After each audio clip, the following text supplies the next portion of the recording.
నేను నీకు జీవజలం ఇవ్వాలంటే నువ్వు ఇంత దూరం రాకుండా ఆ నీరు నువ్వు పొందుకోవాలంటే పోయి నీ పెనిమిటిని పట్టుకురామన్నాడు.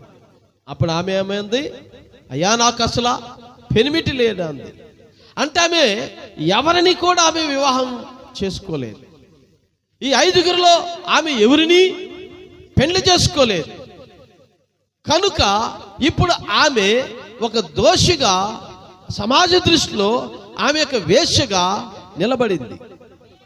కానీ దేవుడు యేసులో ఉండి ఆ వేశ్యను చూచినప్పుడు ఆమె నిష్కళంకురాలుగా కనబడింది. ఎందుకంటే ఆయన ఎవరిని చూచినా ఎలా చూస్తున్నాడు?